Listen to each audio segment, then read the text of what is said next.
So welcome to the class again. So we were discussing about the basic principles committee report 1, and now we will discuss thoroughly the Muhammad Ali formula, which is also known as Bogra formula, and also it is known as the compromise formula, and this is also addressed as the constitutional formula. So whenever a question is asked in FPSC or SPSC or in KPSC exams, so these four names are given to the Bogra formula. It was presented by Muhammad Ali Bogra, and yet so far this was the first positive step taken in order to bring an end to the constitutional deadlock in Pakistan. But unfortunately, it met with failure. So first we will discuss that which things were included in that, what were its silent features, and after then we will discuss the reasons that why this formula was vehemently rejected. So first, we should know that it was presented in Constituent Assembly. Bogra formula was presented in Constituent Assembly on 7 अक्टूबर, ये याद रखिएगा, dates बहुत ज़्यादा important होती हैं। 7 अक्टूबर 1953 ये assembly में पेश किया गया था कि भाई कॉन्स्टिट्यूंट असेंबली में कि ये बोगरा फार्मूला है, that was given by Mohammad Ali Bogra. ठीक है, ये प्रेजेंट किया गया था। फिर इसको कॉन्स्टिट्यूंट असेंबली ने एक साल की तकरीबन तफसीली डिस्कशन के बाद इसको अडॉप्ट किया था constitutional assembly. CA means constitutional assembly. तो वो जब इसको अडॉप्ट किया, वो डेट आपको याद होनी चाहिए कि ये प्रेजेंट 7 अक्टूबर 1953 पे हुआ और ये अडॉप्ट किया गया था 6 अक्टूबर 1954। ठीक है, तो you should remember that thing. Just minute sir, साथ में उस वक्त के प्राइम मिनिस्टर को भी डिस्कस करें क्योंकि वो भी रिलेट हैं कॉन्स्टिट्यूशन से। Yes, Tanveer, this is a related topic. Yet so far we had only two prime ministers. पहला आपका लियाकत अली खान था, he was assassinated. After then आपका जो second था governor general Khawaja Nazimuddin, he had became the second prime minister of Pakistan. तो उसकी भी हुकूमत ख़त्म कर दी गई थी। बहरहाल आफ्टर देन जो मोहम्मद अली बोगरा था वो आपका थर्ड PM था, याद रखिएगा, he was the third prime minister. ये मैं लिख रहा हूँ third PM। He was the third prime minister जो आया था। उसके बाद हम दूसरे जो प्राइम मिनिस्टर्स होंगे इफ़ द नीड भी, हम उनको भी फिर डिस्कस करते जाएंगे। बहरहाल this is your third prime minister yet so far. Bogra formula इसने दिया। अब आते हैं कि बोगरा फार्मूला में ऐसी कौन सी चीज़ें थी जो उन्होंने डिस्कस की थी। फर्स्ट पॉइंट जो है, he had said that there will be two houses. Two houses मतलब सेनेट कह लें या whatever you call it. ठीक है, उसमें पहली जो इन्होंने कहा कि भाई एक तो होगा हाउस ऑफ यूनिट्स। ठीक है, दूसरा उन्होंने कहा house of people, house of unit and house of people. अब उन्होंने हाउस ऑफ यूनिट्स में कहा कि उसमें 50 होंगी आपकी जो है सो होंगी सीट्स। ठीक है, हाउस ऑफ यूनिट्स में 50 सीट्स होंगी। वो क्या होंगी? इक्वली डिवाइडेड होंगी। किस में डिवाइड होंगी? जो आपके पास उस वक्त 5 यूनिट्स थे। अब वो 5 यूनिट्स कौन से थे, हम उसको पहले डिस्कस करेंगे एंड आफ्टर देन हम आएंगे कि हाउस ऑफ पीपल में उन्होंने कौन कौन सी चीज़ें हमें बताई या उन्होंने कौन कौन सी चीज़ें जो थी हाउस ऑफ पीपल के अंदर रखी थी। ठीक है, इन्होंने यहाँ पे इसमें हाउस ऑफ पीपल में 300 सीट्स रखी थी। बहरहाल इसको मैं बाद में समझाता हूँ। Let's discuss to houses first के वो उन टू हाउसेस की जो थी कौन कौन सी चीज़ें थी जो हमें आज समझनी है।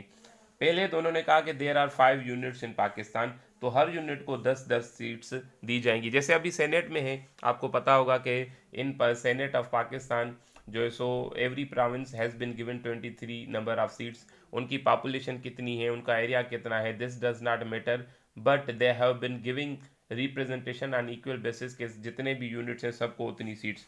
अब यहाँ पे आते हैं हाउस ऑफ यूनिट्स को पहले डिस्कस करते हैं। ठीक है, पहले तो आपके पास था ईस्ट बंगाल या फिर ईस्ट पाकिस्तान, लेट सपोज। ठीक है, जो ईस्ट पाकिस्तान था उसको कितनी सीट्स दी गई? 10। ठीक है, फिर आपके पास आता है पंजाब, तो पंजाब को कितनी सीट्स दी जाएंगी? जाहिर सी बात है Punjab will also be given 10 seats. फिर आपका आता है north west frontier province plus जो फ्रंटियर स्टेट्स थी अब फ्रंटियर स्टेट्स में आपको बता देता हूँ कौन कौन सी थी, ये भी आपको थोड़ा क्लियर हो जाए कि भाई विच वर दी फ्रंटियर स्टेट्स। जो आपके पास फ्रंटियर स्टेट्स थी ना, उसमें आपका आता है दीर, चित्राल एंड सवात, ठीक है, ये फ्रंटियर स्टेट्स थी। प्लस में जो था NWFP फ्रंटियर स्टेट्स, प्लस में आपके जो ट्राइबल एरियाज थे, ट्राइबल एरियाज आपको पता है जो 7 थे उस वक्त, जिसको फाटा कहते हैं, फेडरली एडमिनिस्ट्रेटेड ट्राइबल एरियाज। तो उनको कितनी सीट्स दी गई? 10। एक यूनिट ईस्ट बंगाल, दूसरा पंजाब, ये मैं लिख रहा हूँ यहाँ पे, और जो तीसरा था उसमें आपका आता है सिंध, ठीक है, प्लस में खैरपुर। सिंध और खैरपुर को मिला के उन्होंने दी थी 10 सीट्स। फिर आपका आता है बलोचिस्तान, प्लस में बी स्टेट्स यानी बलोचिस्तान स्टेट्स, प्लस में बहावलपुर, प्लस में आपका जो कैपिटल था सिटी मतलब कराची, उन सब की मिला के इन्होंने रखी 10 सीट्स। यानी ये east Bengal, Punjab, NWP, Sindh and Balochistan, ये सारी सीट्स मिला के कितनी बनती हैं इन टोटल? दिस बिकम्स 50, ठीक है, ये आपकी जो है सो बन जाती हैं टोटल के तौर पे, ठीक है। टोटल जो थी 50 बन गई। यूनिट्स कितने जो बोगरा फार्मूला में कहे गए? 5। East Bengal, Punjab, NWFP, Sindh and Khairpur and Balochistan state, Bahawalpur and capital city, ठीक है। तो ये हो गई आपकी 50 सीट्स जो बोगरा फार्मूला में कही गई थी। ये तो हो गए आपके 2 हाउसेस, ठीक है। ये और मैं इसको थोड़ा फर्दर एलाबोरेट करके आपको देता हूँ ताकि आपके लिए चीज़ें ज़्यादा जो है सो ईजी रह सकें। अब आते हैं कौन से, मिसाल के तौर पे जो बलूचिस्तान था ना, ये रखिएगा, बलूचिस्तान और जो स्टेट्स थी इनको 3 दिए गए थे मेंबर्स। बहावलपुर जो था उसको इन्होंने कहा कि भाई इसको जो है सो 4 सीट्स होंगी। ये आपका हो गया बलूचिस्तान, ठीक है। ये जो 10 सीट्स थी उसमें भी वो फिर डिवाइडेड थी कि बलूचिस्तान और स्टेट्स हैं उनको 3 सीट्स, जो बहावलपुर हैं, ठीक है, उसको 4 सीट्स, और जो कैपिटल है आपका कराची उसको दी गई 3 सीट्स। तो ये मिला के आपके 10 सीट्स बन जाती हैं। बलूचिस्तान और बलूचिस्तान स्टेट्स की 3, बहावलपुर की 4 और इस्लामाबाद उसकी 3 सीट्स, तो इट बिकम्स 10। देन आपका आता है जो दूसरा है हाउस ऑफ पीपल, ठीक है, ये भी बहुत ही इंपॉर्टेंट है। हाउस ऑफ पीपल भी डिस्कस करना चाहिए। हाउस ऑफ पीपल आपका था सेकंड, ठीक है, वो आपका जो हाउस ऑफ यूनिट्स था दैट वाज फर्स्ट। अच्छा, इसमें एक और चीज़ मैं आपको इम्पॉर्टेंट बता दूं, ये अक्सर सवाल शायद आपसे पूछा जा सकता है। ये जो 50 सीट्स थी ना, मतलब जो यूनिट्स की, उसके अलावा इन्होंने 2 सीट्स और रखी थी, these were reserve for women. ये चीज़ मैं शायद भूल रहा था, ये आपको इम्पॉर्टेंट है बता दूं। ये 50 में से +2 सीट्स थी विच वर रिजर्व फॉर वुमेन। तो ये आपसे सवाल पूछ सकते हैं कि बोगरा फार्मूला में औरतों के लिए हाउस ऑफ यूनिट्स में कितनी सीट्स रिजर्व थी अपार्ट फ्रॉम 50 सीट्स, ठीक है। अब आते हैं हाउस ऑफ पीपल पे।